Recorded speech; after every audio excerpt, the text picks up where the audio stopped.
Saudara-saudari yang terkasih, selamat datang dalam Renungan Harian Provinsi MSC Indonesia.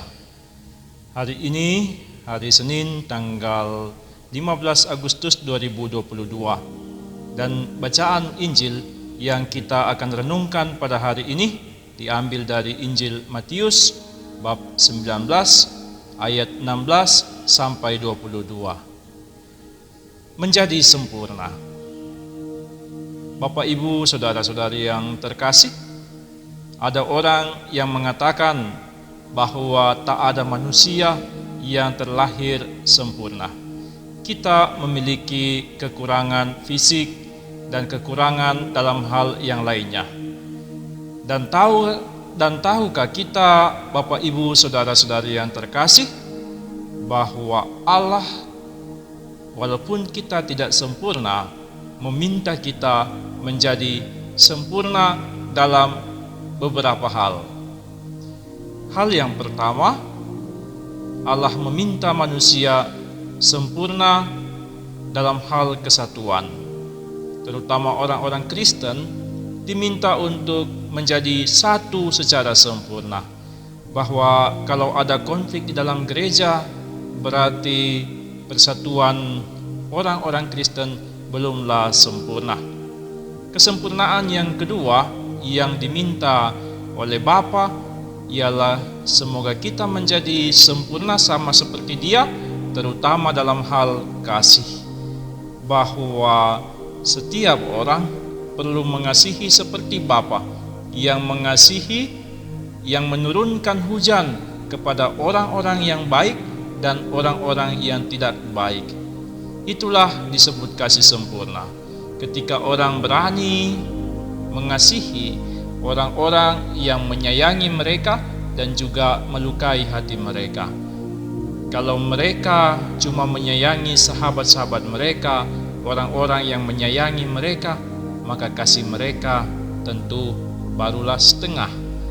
Tetapi kalau orang sudah bisa untuk mengampuni, mengasihi semua orang, termasuk mereka yang menyakiti hatinya, maka kasih mereka sudah sempurna sama seperti Bapa yang menurunkan hujan kepada siapa saja. Dan dalam bacaan Injil hari ini, sekali lagi Yesus meminta kita menjadi sempurna. Sempurna dalam apa? Sempurna dalam mengikuti Tuhan. Bahwa pada saat orang ingin mencapai memiliki kerajaan Allah, maka seseorang diminta untuk menjual segala miliknya. Ada seorang muda yang tidak berani untuk meninggalkan hartanya, padahal ia sudah merasa sempurna mengikuti Tuhan Yesus dalam 10 perintah Tuhan. Dia sudah mengikuti Allah, berani mengikuti hukum Taurat secara sempurna. Namun dikatakan satu lagi kekurangannya, bahwa ia tidak berani menjual harta miliknya. Saudara-saudari yang terkasih, pada zaman dahulu banyak orang-orang kudus yang berani menjual segala harta miliknya dan mengikuti Yesus secara sempurna. Dan pada saat ini kita juga diminta sebenarnya bukan menjual secara fisik segala harta yang kita punya, tetapi bagaimana kita tidak memiliki kelekatan dalam mengikuti Tuhan.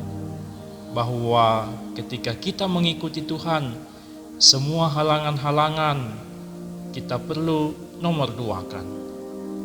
Pada saat kita diminta untuk menguduskan hari Sabat pada hari Minggu, maka mungkin kita meninggalkan hal-hal yang kelekatan-kelekatan yang tidak perlu dan mulai pergi ke gereja. Atau ketika kita diminta untuk berbuat baik, kita juga melepaskan hal-hal yang tidak perlu sehingga kita berani untuk berbuat baik kepada sesama.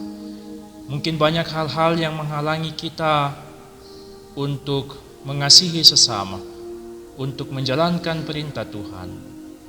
Mungkin kita masih dihalangi oleh gengsi kita untuk menolong orang-orang di sekitar kita. Maka Tuhan mengajak kita untuk meninggalkan segala gengsi, berserah diri, menjadi rendah hati, untuk mencoba melaksanakan apa yang dikehendaki Tuhan dalam hidup. Saudara-saudari yang terkasih, marilah kita menjadi sempurna dalam saling memberi damai, tetap bersatu, sempurna untuk berbuat baik, mengasihi orang-orang yang baik dan yang tidak baik kepada kita, dan juga sempurna untuk mengikuti Tuhan, berusaha untuk melepaskan segala hal-hal yang tidak perlu pada saat Tuhan membutuhkan kita. Tuhan memberkati kita.